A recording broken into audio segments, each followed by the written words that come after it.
Hello and welcome to episode 141 of Tall Guy Talks Travel with Rick Doherty. Of course, I am your host, Rick Doherty. We have a lot of fun planned for you today. Marisa from Chicago will be back on the show to continue our conversation from last week about the announcements for Walt Disney World coming out of last month's D23 Destination Disney event. Before we get to that, Walt Disney World made some significant announcements for Epcot's International Festival of the Holidays. The festival will run from November 24th through December 30th. Returning for 2023, you can take part in the Cookie Stroll, Olaf's Holiday Tradition Expedition, and meet Santa Claus in the Odyssey Building. Living with the Land will undergo its popular Glimmering Greenhouses overlay. This makes the ride a must-do after sunset. Joyful, a celebration of the season, will be returning to the stage in Port of Entry to celebrate Kwanzaa and Christmas with gospel, R&B, and holiday songs. Of course, no Epcot festival would be complete without food booths. There will be 17 holiday kitchens. Some of the most popular returning booths are Shanghai Holiday Kitchen near China, L'Chaim Holiday Kitchen in between Morocco and France, and Tuscany Holiday Kitchen by Italy. My personal favorite part of Festival of the Holidays is the storytellers throughout World Showcase, La Posada celebration in Mexico, a mischievous magical barn Santa in Norway, the Chinese lion dancers in China, La Befana, the kind-hearted witch in Italy, the Daruma storyteller in Japan, Hanukkah storyteller in between Morocco and France, Pierre Noel in France, Father Christmas in the UK Pavilion, and Canadian Holiday Voyagers in Canada are all perfect examples of Epcot at its best, teaching while being entertaining. The Candlelight Processional is also returning to American Gardens Theater for 2023. This event is very popular while also being a little bit controversial. The show features guest presenters sharing the nativity story with a choir backing up and performing religious holiday standards. I can certainly see both sides to the argument, with supporters pointing out that the festival highlights holiday traditions from multiple religions. It also makes sense that some people may take issue with Disney highlighting one religion so prominently. Even as a Catholic myself, I could claim that featuring the King James Bible version of the birth of Jesus is further alienating people. With all that being said, I think the real thrill of the Candlelight Processional is the guest presenters, whether or not you think it should be part of this festival. Many popular past performers are back for 2023, including John Stamos, Neil Patrick Harris, and Lisa Ling. Some first-timers this year include Luis Fonsi, Ava Longoria, Joey McIntyre, and everybody seems to be ecstatic that Brendan Fraser will be there December 13th, 14th, and 15th. If I try to catch it this year, I'm going to get a Candlelight Processional dining package that includes reserved seating for a performance, and I will see Marlee Matlin. I know she has had a long career, but I particularly love her from The West Wing. There will be 3 shows per day. The times are 5:15, 7, and 8:30. Once again, Epcot's International Festival of the Holidays will get started on November 24th and last until December 30th. Right now, let's resume our conversation with Marisa from Chicago about those recent D23 Destination Disney announcements pertaining to Walt Disney World. We started the conversation last week talking about Disney's Animal Kingdom and Epcot. Thanks for being back on the show, Marisa. Thank you for having me. So we are going to hop right back into it. We started this conversation last week with last month's announcements at the D23 Destination Disney event, and we went through all the ones at Disney's Animal Kingdom. Then we moved on to Epcot, and that is where we're going to start things off again here today. Journey of Water, inspired by Moana. The official opening date was announced for this upcoming Monday, October 16th. But a lot of people have seen pictures and videos. There have been cast member previews, annual pass holder previews. There have been a lot of ways to see into Journey of Water inspired by Moana. What are your thoughts on this? In my opinion, this seems like it's going to be a nice way to get people occupied in Epcot without having to be on a ride or in a show. That's how I feel. I think that, from the limited things I've seen of it, I'm trying to stay away from spoilers just because it will be open for my next trip. I think that from what I've seen, it looks really cool. It looks really pretty. And it looks like a great walkthrough attraction where people can be entertained leisurely as they just kind of explore it. And I feel like that's important to have. Like the park doesn't need to be just ride after ride after ride. You need to switch it up and provide some other kinds of entertainment, whether that's, shows to watch or in this case, cool walkthrough attractions. I think that that's a really underutilized entertainment method. I'm really excited to see the general public reaction to it. And this is going to include what all of us were hoping, and that is a Moana meet and greet. Now, Moana had started very recently meeting in Disney's Animal Kingdom, and I know that she is a part of some of the festivities at Magic Kingdom, and she's now meeting at Epcot. I don't know if she has enough time to meet at both Animal Kingdom and Epcot. I guess we'll find that out come Monday. But this meet and greet at Epcot, I think, is going to be a big deal. A lot of adults might not necessarily make this connection, but Epcot has sort of turned into the princess meet and greet park. There's Aurora, there's Belle, Mulan, Snow White, Anna and Elsa, right? Anna and Elsa, who of course are not official Disney princesses, but do meet over in Norway. But I think Disney has done a good job in making Epcot more accessible to kids by adding a lot of these princess-specific characters to the park as meet and greets. So I'm happy about that as well.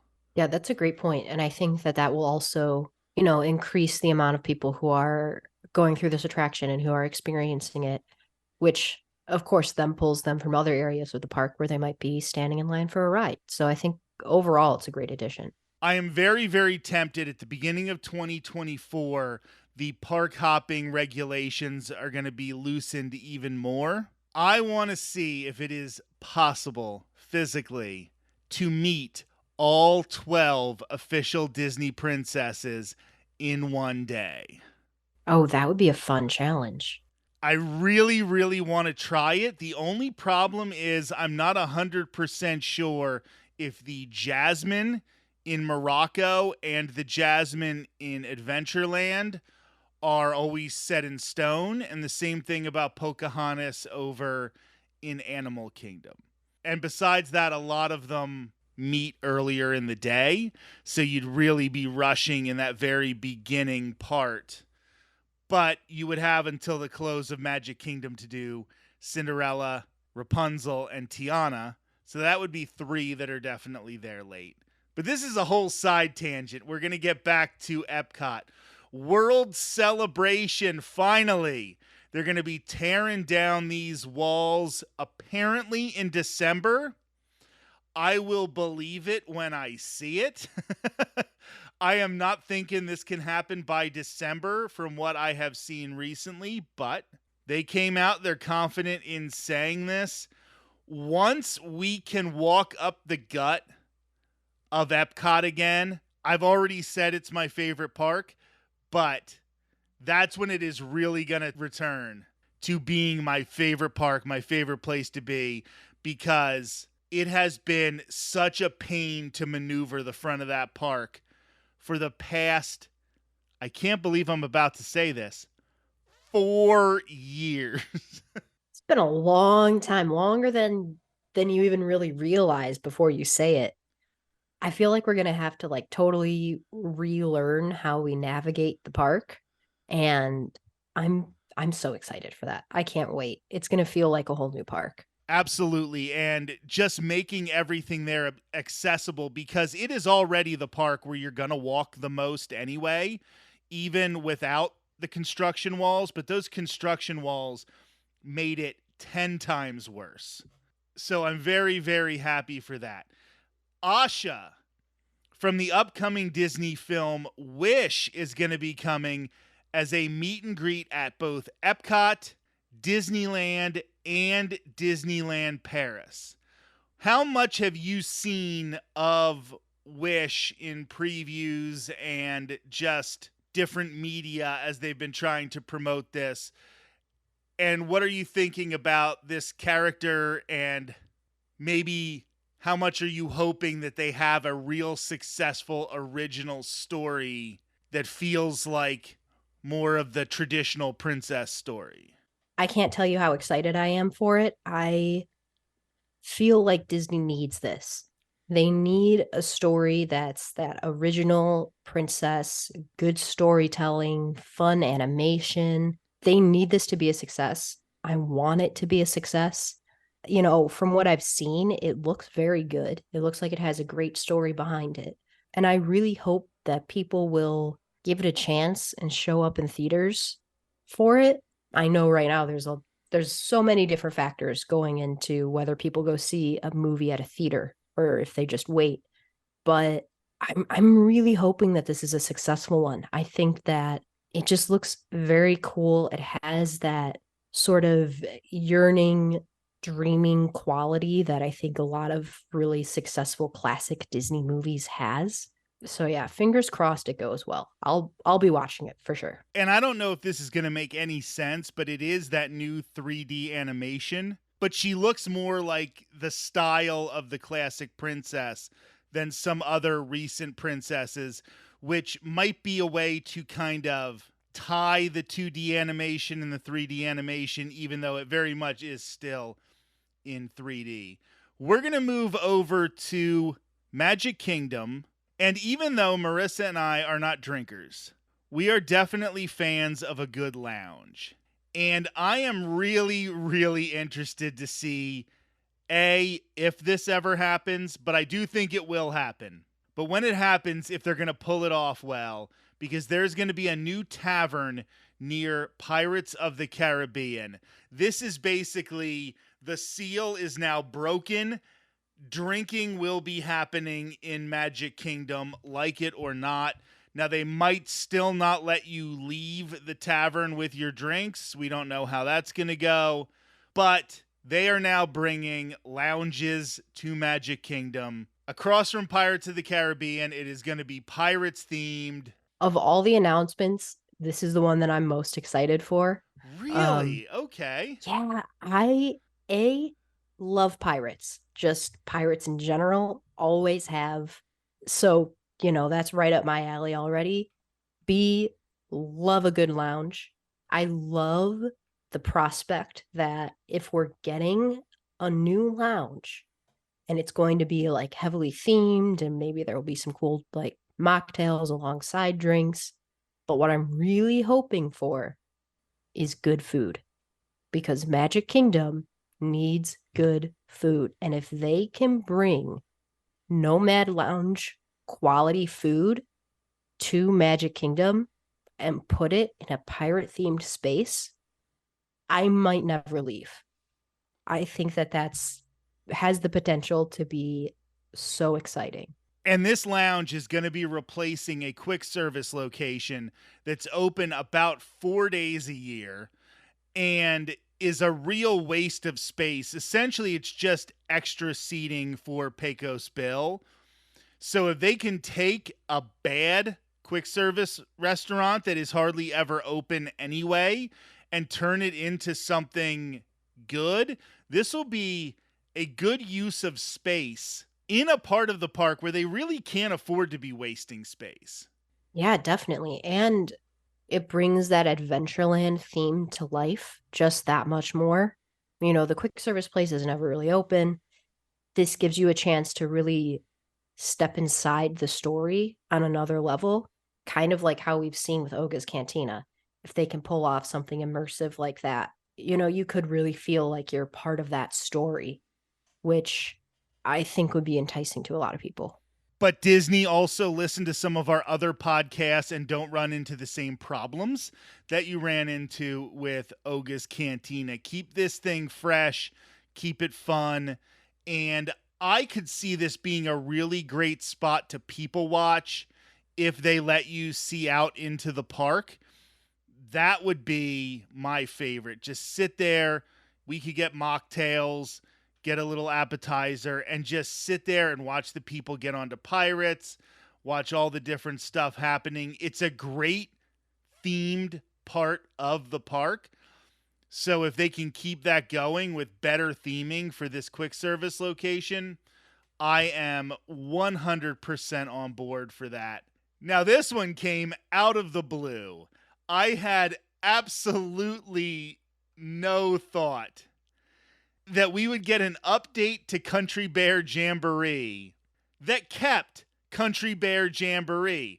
I thought we were either going to keep the old version and we were just going to try to hold on to that for as long as humanly possible, or it would go away for something else. But they are actually going to update Country Bear Jamboree. I have a lot of thoughts on this.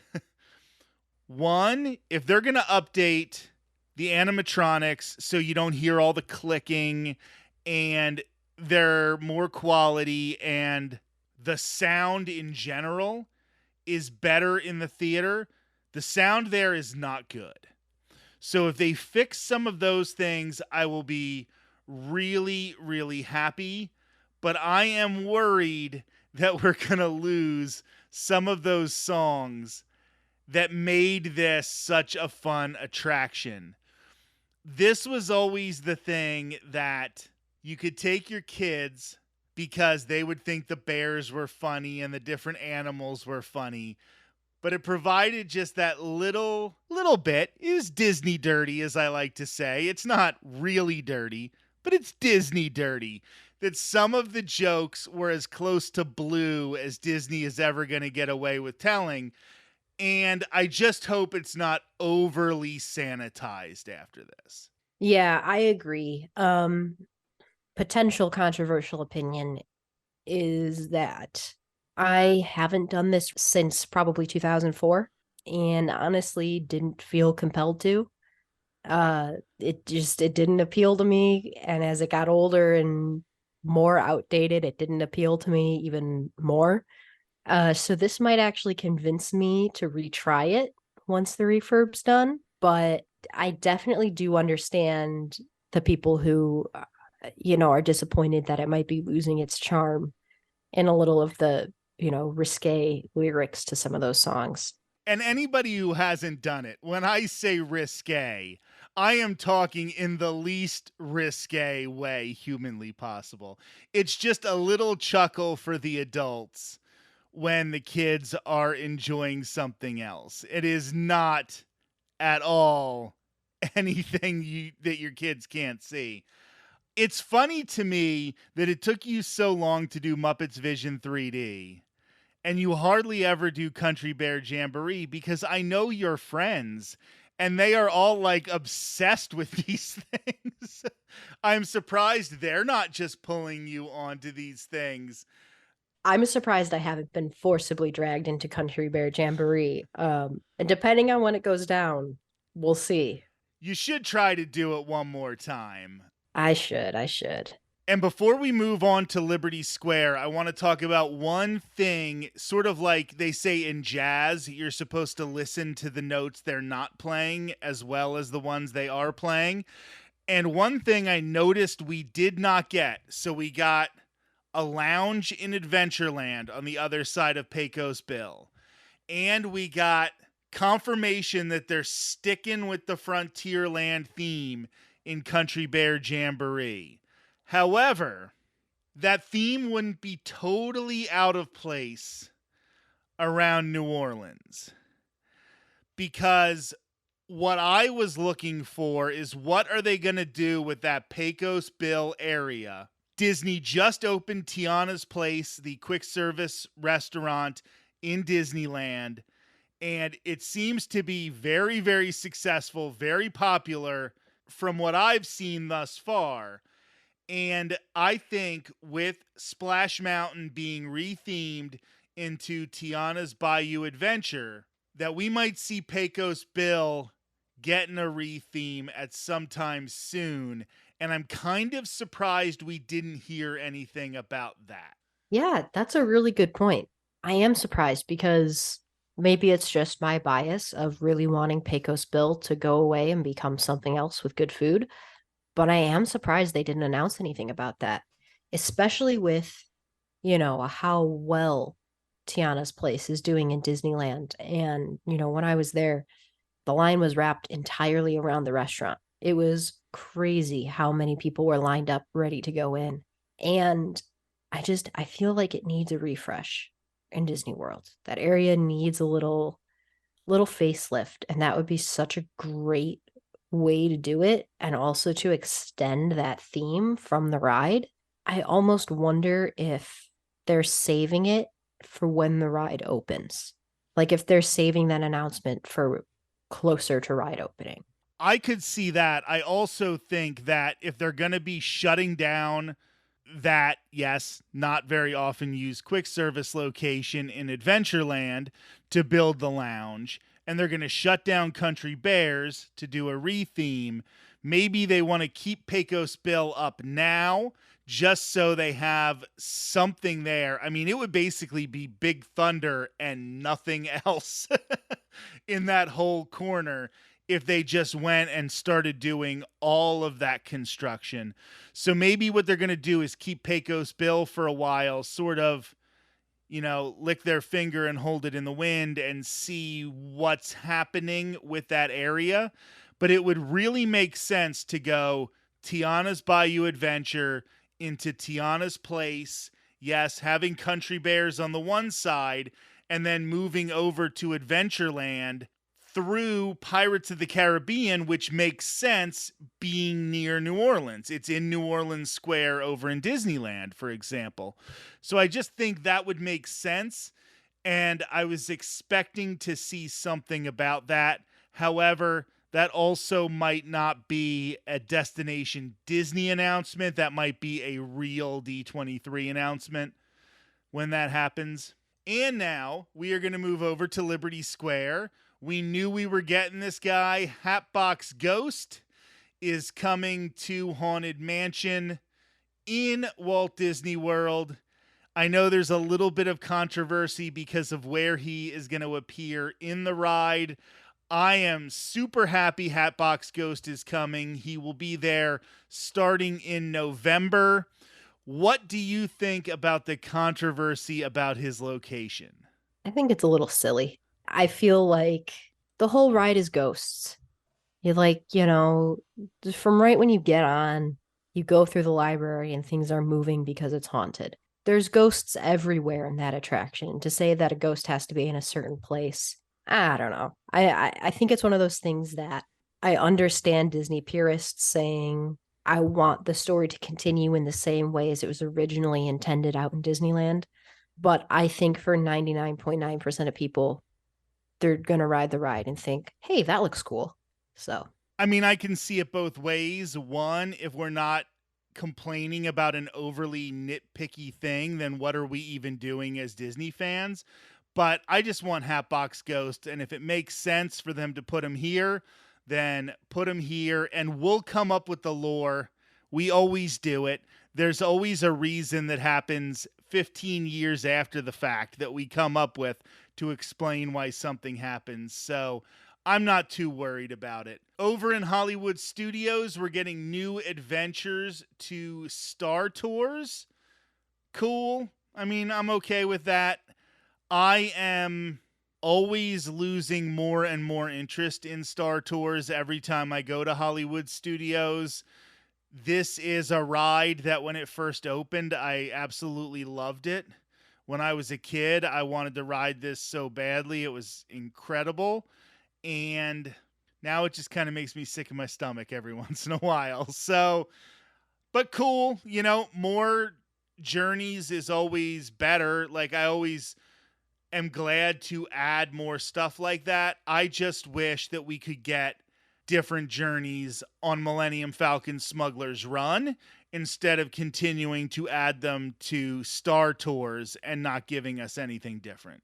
Yeah, that's how I feel. I think that, I mean, look, a Rogue One run on Star Tours would be really cool. But also, I feel like they're going to introduce new things. And if they're not retiring the old ones, it's going to really become a shuffle depending on what you get. And personally, I'd rather see them implement that technology on Smuggler's Run. 100%, but you did get the opportunity to mention Rogue One, so that was important. You've reached your quota for the day. Yeah, I got to do it. I'm obligated contractually.